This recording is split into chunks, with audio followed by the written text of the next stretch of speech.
All right, well, we're going to obviously invite Mark back to the stage, if you could come up here and join us again. We also have VanDyck Silveira, who is from the FT, Corporate Learning Alliance, and we have Samantha Buttle, who is a little bit of hometown talent from KPMG.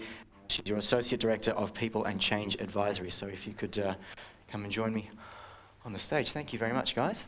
Okay, well, Mark, first of all, thanks very much for providing that speech. I, for one, am a little bit interested. I don't know about the rest of you, but coming down the chute onto the lifeboats, I was not aware of that, and I don't know, I'd like to learn a little more about that perhaps, but maybe another time. I thought maybe we'd just sort of start off with saying, we've been obviously talking about analytics and their applications here. What do you think have been, in your experience, some of the more successful and least successful applications of analytics in HR? Maybe if we start that as a starting point, and then also to Samantha and VanDyck to get your experiences on that matter as well. I'm probably going to punt part of that question to Samantha. But I'll tell you the ones that I think are sort of likely to be very successful but haven't been, because I sort of live more in that it isn't quite here yet world. I think that company Volumetrics that I was talking about, there are companies that are trying to do a lot with email metadata and email content, and it's not working yet, I don't think. But if we find the formula for using the data there in a way that people don't find to be objectionable, there is incredible power to that. So it's one of those problem child applications that is bound to deliver a tremendous impact, but it will be quite a difficult sort of social process to figure out what works within that. Samantha, would you like to expand on that thing, your experiences? Yeah, but maybe to start with a slightly controversial point, because I like to be controversial. You ask which has worked and which haven't. I would probably take a stance that most of it hasn't worked yet. So the reason we're having to have these types of conversations is that when you look at HR and you look at the adoption of data and analytics, it's just still in its very infancy. Because if you go, in my experience, if you go to most HR people and you start asking them, do they know how many headcounts they have around the globe? They actually find it difficult to even give you this basic information. They might be able to give you a rough attrition rate. Now you're talking about taking something that even on its basic level, people struggle to do, especially as the organizations get to the size where you start to talk about big data. And expand that even further when the basics aren't even in place. So I'd say a lot of people struggle, and from an internal HR perspective, so I used to work in a HR department for a number of years, still just struggling with the data before you even get to the analytics. And that, I think, is the big gap that needs to be breached.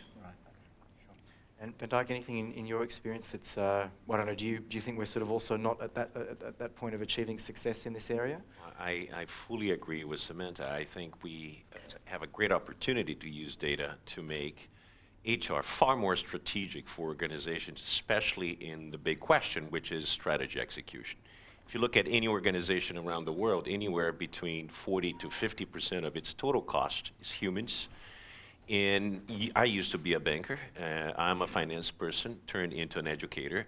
And never do I hear in a boardroom conversations about the return on our human capital.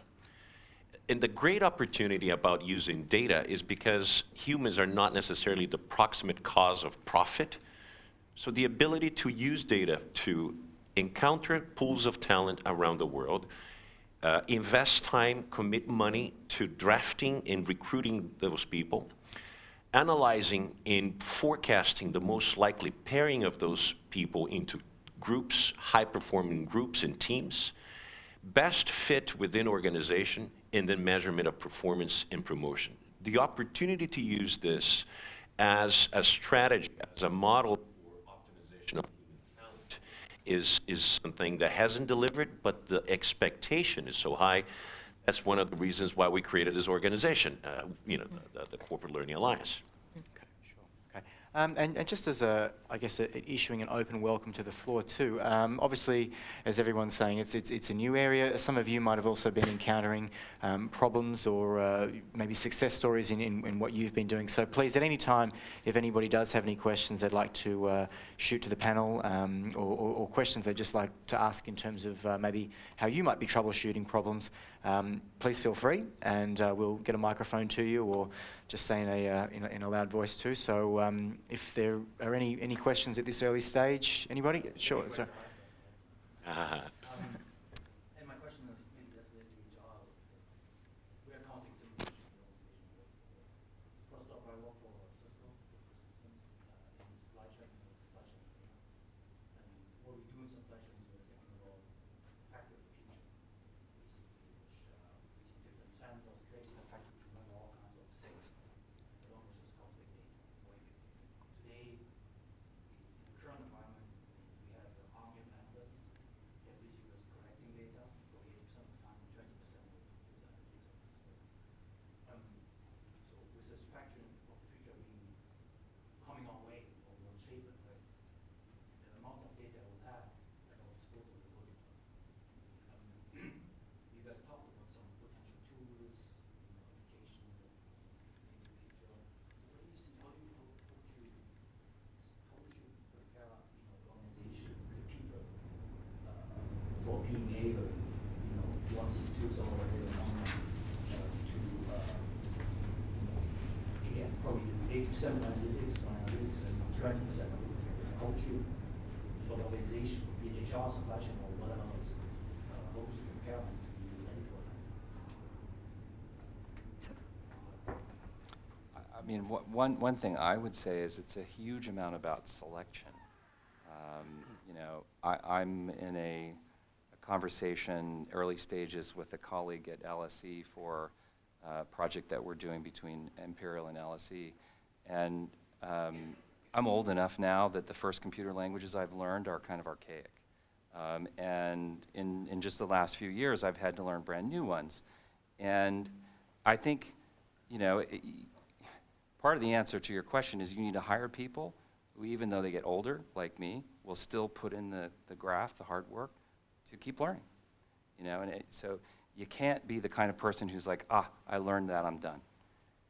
I think that's a huge thing. I also think that, it may be a long time where sort of 80% of the effort goes into making the data usable, 20% goes into analytics. I think that's almost exactly the right ratio to what I've seen across a lot of organizations. But a really good 20% team can do a huge amount. So I don't know that that's terrible. What's terrible is when the 80% is doing a bad job and sort of wasting a lot of money and never really delivering much. I think from my perspective, it comes with actually a lot of the work that we end up doing internally in terms of advising clients on is around adoption strategies. So you decide you want to do something as a business. How do you take your people along with that change that you're trying to make? And I think this has been part of the problem, not to drill it back, but when you look at HR and the use of data analytics, people talk about it a lot, but people don't actually explain what it is or train people how to do it.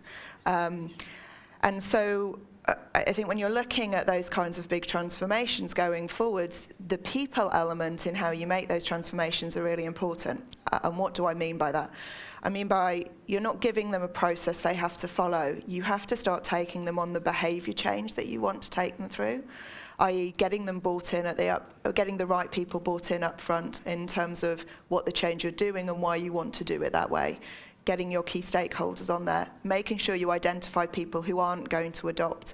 I think you can then come on to the different user groups. I've been having a debate the last week or so, actually, over millennials, just because it's one of my favourite topics to debate. And I like to remind people that millennials will only be one part of the 5 user groups in a workforce that you will have in the future going forward. So yes, you have to get things ready for them, but what about the aging populations? What about the other people in the organisation?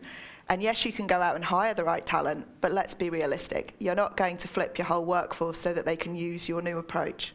So it's Well, you wouldn't, but I think they would say that they would. Well, wouldn't they? But they people, yeah. Well, but let's any business leader who's been through any significant change and done it successfully hasn't necessarily done it by going out and hiring a whole new workforce. It's just too expensive.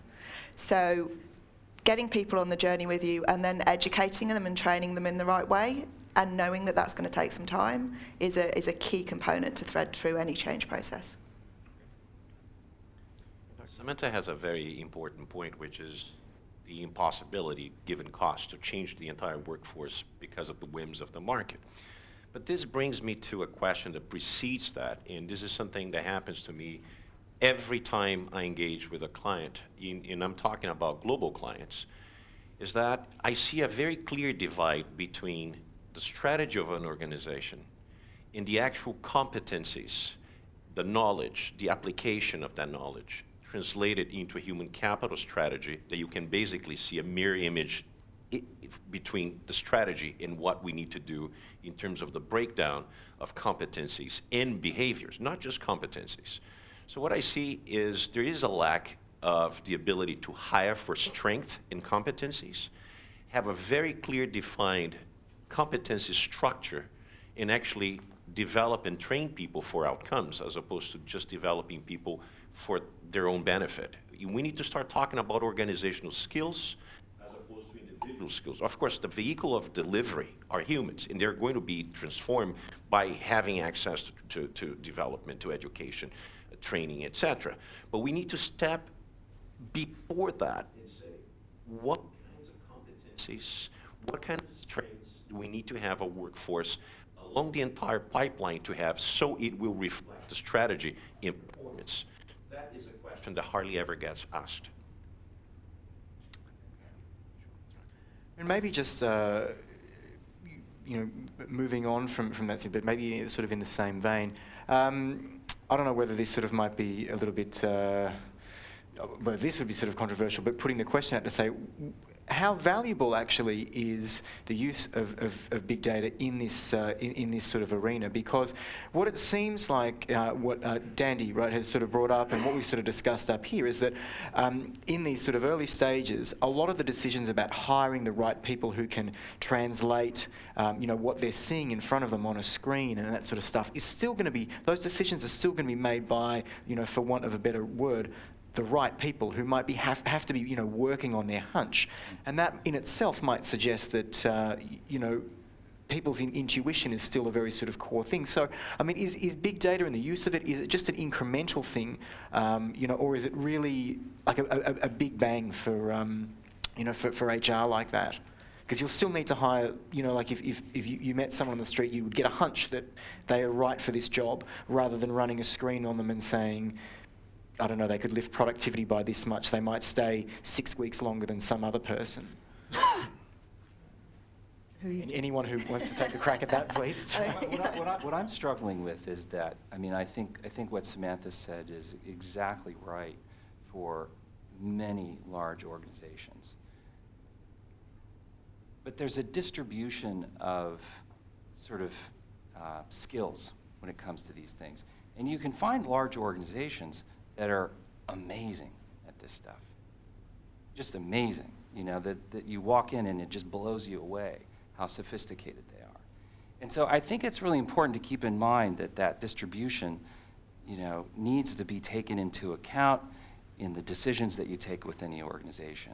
So if you walk into an organization that is, on the wrong end of the, talent distribution when it comes to data and analytics, and you say, okay, we're now going to hire a hit squad in here, and they're going to transform the organization, they're just going to get frustrated and get beat up, and probably not have the kind of impact that you were hoping for.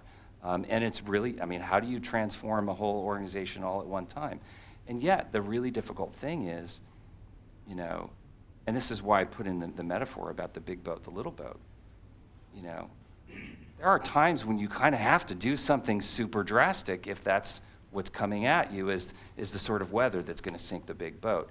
And I don't think anybody quite has a crystal ball to know that. And I'm not suggesting that sort of data and analytics is so fundamentally going to transform all of HR that you won't be able to sort of be a self-respecting HR professional if you are not quite savvy at this stuff. But certainly in some organizations, that's already true. Yeah, I agree with you. I've just had a lot of experience in the ones where it's definitely not true. Yeah. I think to come to your point, which I think was about gut versus using analytics. Look, let's be realistic. It's people. There's always going to be an element of gut, and I'm sure there's a lot of HR education programs out there that would shoot me for saying that. But there's always going to be an element of gut. Can there afford to remain to always be an element of gut is the question. And I think the reality is no, it can't, because of a number of things. One, because you are getting pressures from the business as a HR function to tell them insights, to give them justifications as to why your gut is the right way to go. You want to be heard at the table. You don't get heard at the table by standing up and saying, listen to me, I'm the HR person, I know people, because people, they just think you're soft and fluffy. The other thing is just de-risking the organisation from external legal pressures, because not everyone's gut always leads them down a legally correct route. We saw the data around discrimination and harassment, which unfortunately happens more than you'd like it to. So, and especially around selection processes, especially around fair processes, internally you have to use it. The question is, how do you start that journey? In terms of, is it big bang? Is it incremental? And how do you educate the people who need to be using it going forward? That, for me, is the question, not whether you need to use it or not. You do need to, but you need to work out how to educate people properly on it. VanDyck, anything to add on that usage as well? One of the things that I really liked in your presentation, Mark, is when you said that IT is not going to solve all the problems. And most certainly, especially in things that have to do with humans, within organization performance, getting the right people to do the right things, it's not just something that an algorithm is going to solve for you, but it can help in many different ways. On the other hand, what is lacking is really this real partnership between data analysts, IT, and HR people. Because in the end, there is something, and I don't like calling it gut, but I like to transform the word gut to judgment. Gut is part of the problem, but once you're an educated person and you have seen data and you have analyzed data, and the final throes of decision has to do with judgment, there are many ways for you to improve the quality of that judgment. And this is what is never going to shift, even I think, with artificial intelligence. The element of judgment is going to remain something very unique human. But what we need to do is, at the same time, we become better equipped to use data, which is lacking in the world at this stage. On the other hand, we have to become much better at making decisions. And judgment is the centerpiece of decision. The ability to lift your judgment, gather the inputs, and become, much more cool in terms of, jumping to that decision by understanding that the unique feature is a function of data. It's a feature of technology, and finally, the decision-making process. Okay, well, maybe we might just sort of ask back to the floor if there's anything else that people might be curious to find out at the moment. I'm going to. Maybe James. I've heard strategy mentioned a number of times. And certainly talking about it from the HR function. Now, I work in banking. A lot of my focus is on retail consumers. A lot of similarities between the HR side of things, because we're all talking about people. Now, one of the things at the moment in banking is banking 2.0, 3.0, 4.0. What's the next realm actually going to be? And I want to focus on one of the elements of big data, which is the variety side of things, the variety of data which is available. Because we've spoken about the HR systems and the internal, but of course there's a hell of a lot of open graph data out there, social information which can be utilised in order to come up with decisions and opinions about our staff internally. And we can utilise that whether it's in the attraction, whether it's in the retention, or whether it's in the development phase of sort of dealing with people. So from the strategy side of things, with this open graph data, with the understanding of where does privacy start, where does privacy end, what kind of strategies should organizations be thinking about? What should be the top 3 aspects that should be included in that strategy which utilizes big data in order to improve the position? We never really quite answered your first question, Peter, about what are some of the applications that people have used data with pretty well. Samantha's right that often people have a hard time even just knowing what their headcount is and what their total payroll is. But even in organizations that aren't wonderful at that kind of thing, you'll often find that they're pretty sophisticated around succession planning and who they should be picking for the next big job. And so one area where I think this sort of thing can be done, and there are analogs to kind of doing customer relations, is just integrating all the different sources of data that you have about people and what they do to have a more rounded look at who you ought to be promoting. That rounded look at times will tell you that your performance evaluation system is doing exactly what you would want it to do, and at other times it will expose the fact that you've got, in the more rounded look, you've got people who are being overlooked but are being flagged as very talented. And then you've got people who are, getting a lot of attention, but not showing up as having the same measures of success. And that's an indication of where there's sort of, systematic discrimination, if you want to call it that way, sort of looking more at some people than at others. You don't have to bind yourself to using that data, but it's very useful. And I think that the same kind of thing applies even in a consumer market to identifying the customers that are going to be valuable versus ones that you might have overlooked. Sure. Okay. Well, why don't we move anti-clockwise, at least from my direction, and we'll mix it up a little bit. So, I think one of the most important things in terms of strategy would be to create something that looks like a map, an organizational map, based on what needs to be done from a strategic point of view in short, mid, and long term. Create a map by functional excellence in a vertical axis. On the horizontal axis, have a behavioral emotional axis, which would give you a matrix in terms of values, living the system, potential for leadership roles, and it would match people within that part in the functional. So you want to have things that cut across the entire organization in terms of horizontal competencies in emotional intelligence and leadership, so people are on the same page. People have a common culture. On the other hand, you want to match the best in class in terms of leadership in different phases of the career in excellence in performance within the function. And you can basically have an entire grid, or say a matrix for the organization, on how things can play in succession and attraction. And this plays into the expectations for the future and for the moment.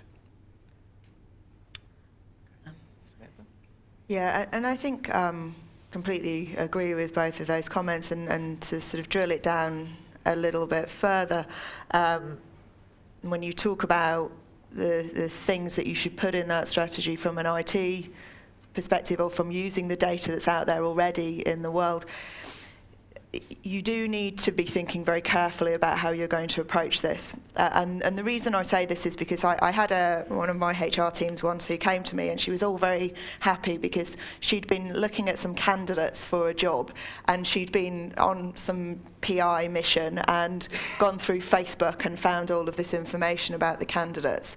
And she was like, no, I know that in our selection process, I've done my due diligence now, and I'm going to deselect this person because I saw X, Y, Z on Facebook. Now for me, you need to find your strategy about where you want to go on those things against the stuff, and to be precise. So there's different ways you can use the social environment externally and the data that's out there. One of them is how you push yourself as an organization. We talk about EVPs, employer value propositions, which is a HR buzzword, which basically means how are you projecting the image internally to the external marketplace, and how do you do that? And these days it's much more about what's your strategy and go to market to promote your employee. Why do people want to work there? And so it's using social platforms, and quite a lot of the time it's feeding in do we use LinkedIn? Do we use Twitter? Do we set up these mediums so that we can go out to market with a voice? And how do we make sure that voice is common? And what should that voice be? Is one part of your strategy. Your other is around your selection. And I think that needs to be thought through. I don't think people are there quite yet in terms of thinking through it fully, because there is so much data out there that you can bring in. The question is, how do you do it fairly and objectively, and how do you make sure you're judging each person based on the same kinds of data when some people might be on some platforms and some don't? You don't want to miss someone just because you can't go out there and find the data. So that isn't your top three, by the way. I know you wanted top three and I can't. But those are the two, for me, the two most important things when you look at HR and the external data you can find is, one, how do you feed into that data source to give people a view of your organisation so you're attracting the right kinds of people? And how do you use those sources ethically to bring the right kinds of candidates into the organisation? Was that kind of where you were going? Good thing you can talk about those things, because I think on the ticking the boxes, if you can't, answer those sort of three things, they might say that you wouldn't have made the screen, but I think you've more than made up for it. So Thanks. Is anything else from anyone? Otherwise, I'll try and take something on. Look, I think that sort of does raise quite an interesting point. I must sort of apologise. I think from a reporter's point of view, we do have a tendency to be quite cynical and ask those sort of dark questions. So a lot of my line of questioning might sort of go to when is the apocalypse of HR coming along? But I'm interested there in what we've Mark, something that you mentioned in your speech too about the alchemy of a team and how some of the systems are sort of quite good at picking leaders. What about for the three of you? I guess in terms of using analytics, is it more important to use the analytics to pick a good leader or to put together a good team? Well, I've seen something recently. Last week I was in Vienna in the Drucker Forum, and I was participating in the award for young talent in the world that are inspired by Peter Drucker. And one of the young talents that received the prize, he wrote a paper which was brilliant about opportunities for creating teams in allocating responsibilities based on best suit competencies. And basically they had a computer and they used an algorithm to combine the MBTI tests of a group of 7 people, and they had 10 different groups working on the same project. And apparently it was a summer thing at Yale School of Management. And the funny fact is, no matter what happened with the best fit of MBTI between these groups, the groups failed miserably to have real solid group dynamic. Things imploded because of human element. So I think we are still very far away from being able to pick group dynamics or the best fit, because there is personality, there is preferences, there is a series of things, and then there is a problem, which is to use some of the terminology you say, the specific, which is the multicollinearity between the preferences and personalities of the participants of the group. That really, you may have perfection. And in the end, one of the things he said to me was that we had a perfect group. We only had stars in the group. But the problem of stars in the group is that stars are prickly things, and we start to basically prick each other out of performance. So we need to be very attentive to things like that. Maybe just before sorry to cut in there, Samantha and Mark, but VanDyck, you were saying before, I'm sure like a lot of people here, you have experience in finance as a banker. One of the things that I think emerged in the financial crisis was, or one of the issues that people might raise is that you often have risk, when bad things happen, people tend to go with like one way. It's like a big rush for the exits. And I'm wondering whether or not in that sort of decision-making process, if you are screening for particular talent, do we sort of run a risk that you start getting that sort of same identikit candidate coming into organisations such that they might be expected through their thought processes, they make the same decisions, and we all gravitate toward a particular point because, for example, we don't have the person who on Facebook, their picture of them passed out in the gutter. Look, that could have been anyone, but they might be a fantastic problem solver, but for some reason the screen doesn't sort of come up. I mean, how do we sort of, I mean, this, again, we're going to open to the whole team, you know, the talent sort of thing, but how do you sort of see that maybe being a bit of a problem there, or getting around that? I'm very happy you asked this question. Yesterday, Guy and I, during dinner, we're talking exactly about this. And, you know, basically is the necessity to have the buffoon within the group, that person who has earned the right from the monarch to say the things that the other subjects don't have. It's fundamental to have those, I like to call them hot chiles within the organization, which are the people you might not enjoy, have them around because they are obnoxious oftentimes, but it even reminds me that commercial that Apple had a few years back that says basically if you are a misfit, if you are, we want you. You know, the world, one of the risks that we can end up with in having several algorithms dictating what is the dynamics of group is that we're going to optimize performance by forgetting certain things within their limits. There are statistical, mathematical limits to the algorithm, you know, because we create them and we might forgot parts of what should be built into the algorithm. And forget about, say, the contrarian, you know, how much sand in the system would we need to have to prevent the thing from being so smooth that we basically hit the panic button and we run through the same exit together. This is very common in the financial sector. So Samantha, hot chilies, teams, leaders, how do we find these people? Oh, that's a good question.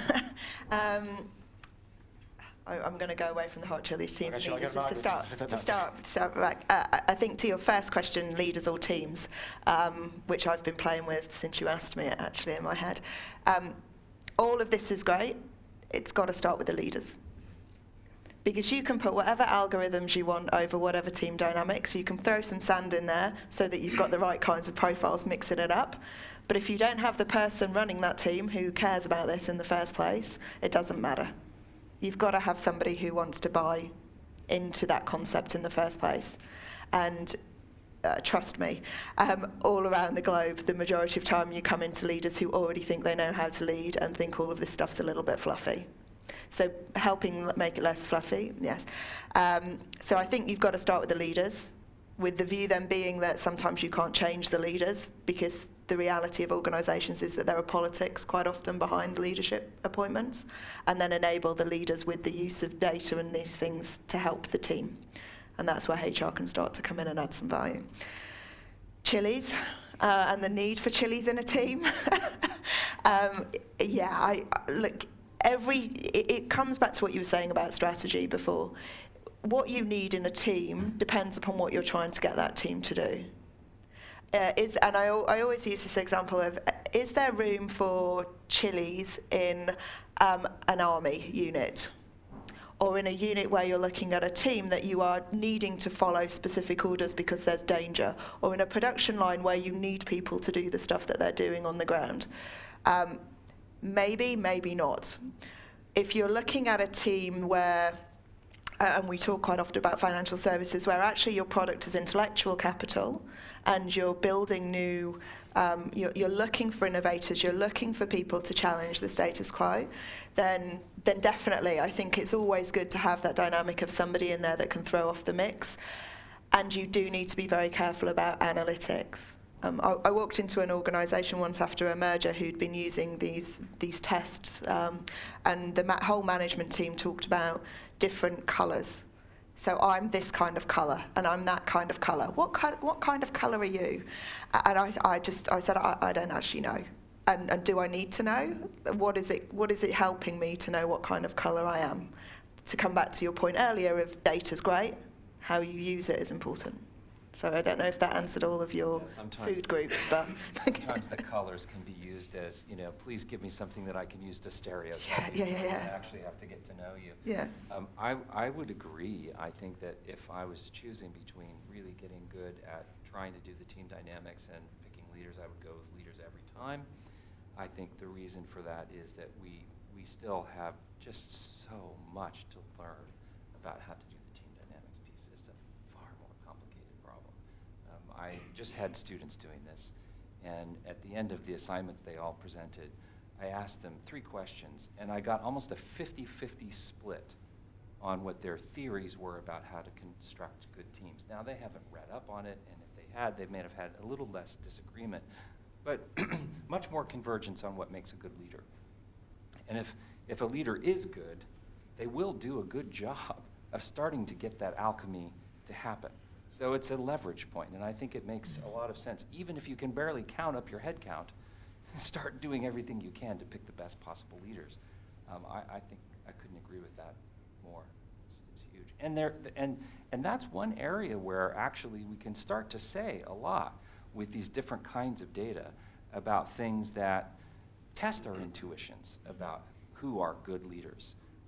Maybe identify people who might have been overlooked and wouldn't be given chances, but in fact would be very good at the job. I think it is only a matter of time until somebody makes the case in a lawsuit against an employer for either some sort of harassment or discrimination, where they say, you've said all the way along that the email was yours and not mine, and it wasn't private, it was the property of the company. And within all of those emails are all the evidence that you ever could have needed to stop the discrimination under which I've suffered, but you didn't. And when that case is made, and the employer loses the fact that they had possession of all this, but didn't actually use it to construct the kind of work environment where they were taking appropriate care to eliminate the kinds of problems that are in many jurisdictions illegal, then there will be that's when the big bang will happen. To that point, sorry to go, to that point, I've been in a situation where I was looking at a problem around harassment and had the data in my hands from an employer's perspective, and all that the lawyer had to do was ask us, or it was in the UK at the time, you pay, I think it's like £10, and you're allowed to get a data dump of all of the emails around that person's name. Now, the lawyer didn't ask for it. If the lawyer had asked for it, the case would have been there. And this is where it's... It will. A better lawyer would have done it already. So, but yeah, it's definitely out there and it's coming, if it hasn't already somewhere. It must be a good thing that his law firm obviously hadn't checked their analytics to see if had the Yeah. initiative to ask for, or at least pony up the £10 there. Well, maybe that might be a good point at which to sort of ask some of those other risks around having such a bank of this data on hand at any organisation. I mean, hacking obviously comes up, as a big issue at all manner of companies, whether they're financial or they're entertainment related. We've obviously seen within finance at a lot of investment banks when, I found them at the time rather amusing, CVs are leaked into the market and we all have a bit of a chuckle about, someone who's said X, Y, Z in order to get a job. What are organisations going to have to do to lock that stuff down, to prevent that stuff from happening? I mean, is there a legal risk here that's so large that it might deter companies from pushing into this, this sort of area of using analytics as a tool in making HR decisions? Doc, do you want to? Cybersecurity is a huge issue, and it goes far beyond just financial in PIN numbers and things like this. I'm very concerned about cybersecurity with the type of data we have on employees, because there is also a huge potential liability for organization depending on what leaks out in terms of performance appraisals and things like this. The more we outsource the storage space to the cloud, and the more sophisticated hackers have become.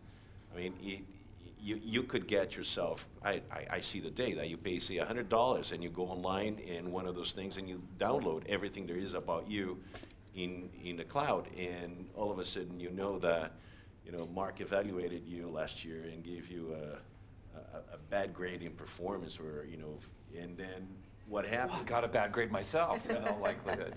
and then you say, part of the reason I haven't been promoted, or I don't get a new job because I don't have a nice recommendation from my former employer, and then I create the possibility for this big, wide liability. So there is not a single way to fix this. But it is something that we have to become more and more aware. And the same way we take care of vaults with money, we should take care of people's information, because it's worth more than the money that's in the vault. Samantha? I was hoping you were going to go. Oh, okay, well, Mark, No, it's fine. He's under performance review anyway. We should put him on the spot, perhaps. The reason I'm hesitating is not because I disagree with anything you said. I'm trying to come up with the solutions to stop it, and I actually can't. I can't come up with them at the moment. So, and I think that's the problem. Yes, it's a big issue. It's been a big issue for a long time. It will continue to be a big issue, especially because internally someone gives you a CV and you flick it out to somebody else, and maybe, part of the danger, you're traveling, you want to read it on your personal device, you send your applicant stuff to your iPad, and then all of a sudden all the internal cyber security in the world isn't going to stop it. What I'm struggling with, one, because I'm not an IT professional, but two, because of the size of the issue, is how you start to stop that. Other than internal policies, increasing your cybersecurity for your own company, educating people internally both on how to use data and how their data could be used, I haven't quite got to the stage where I can give you a solution over the next step. I'd like to be able to, because it would probably make me very rich. Something very simple happened to me in an organization I work for. There was somebody in HR responsible for payment, whose last name was VanDyck, and somebody typed VanDyck and sent the list with the entire management, full compensation. To me, my first name is VanDyck, and I had an Excel sheet with everybody that made any money within the organization sitting right in front of me. I mean, that we're not talking about cybersecurity, we're talking about email security. I think it starts very low in terms of what we need to educate people in the value of data, all the way to the most sophisticated things you can do in terms of cybersecurity. Yep. Especially because the person who's going to hack your cloud server is not going to be sitting in the same jurisdiction as you, and is not going to be arrestable. No. Or suable.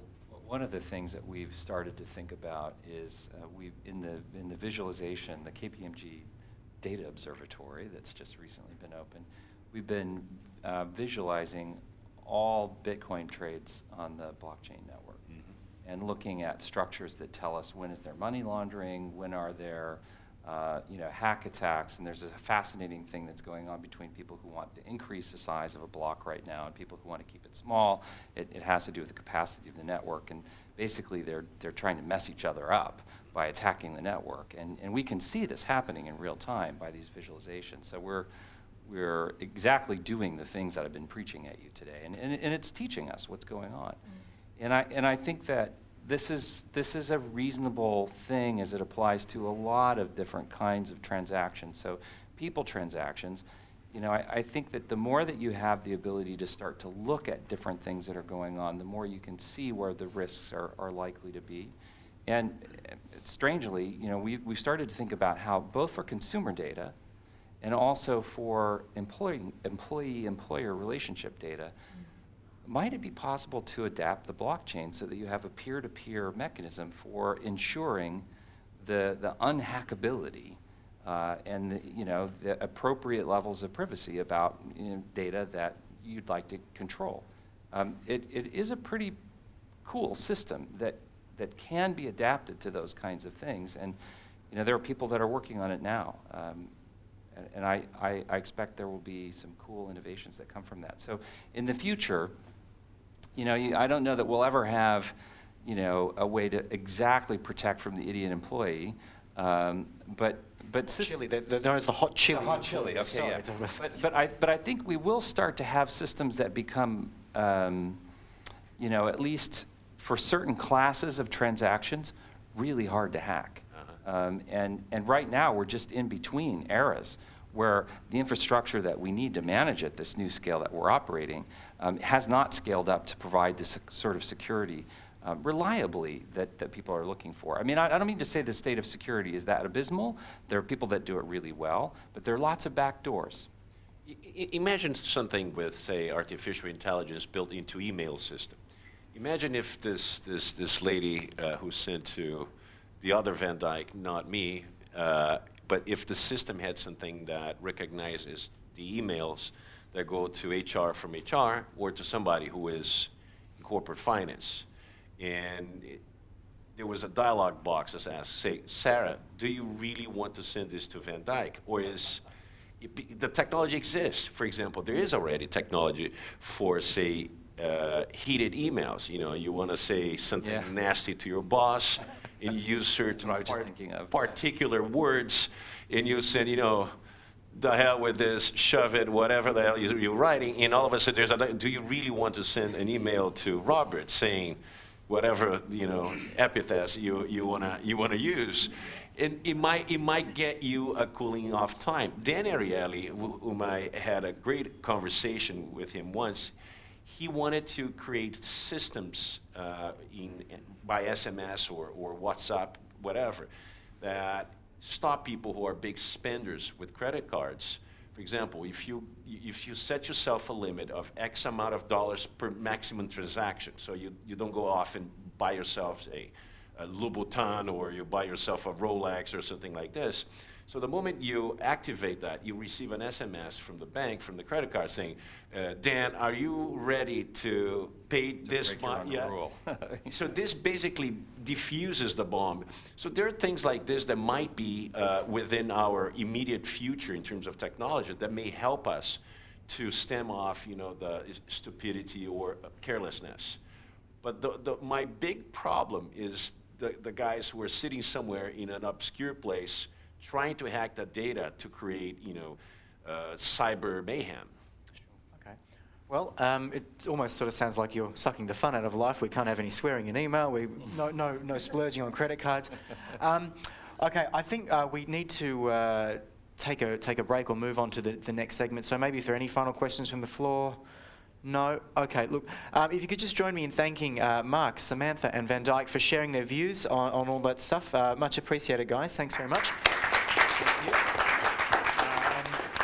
I'm sure they'll be more than happy to take any questions that you might have later on in the morning. But James, will I hand back to you and we can move on to the putting people in the simulator, or is that right? Absolutely, what we're doing now? absolutely. So, Peter, thanks very much. And once again, thanks very much to all the panellists for taking part. Certainly a number of key points coming out of there, so I hope everybody enjoyed.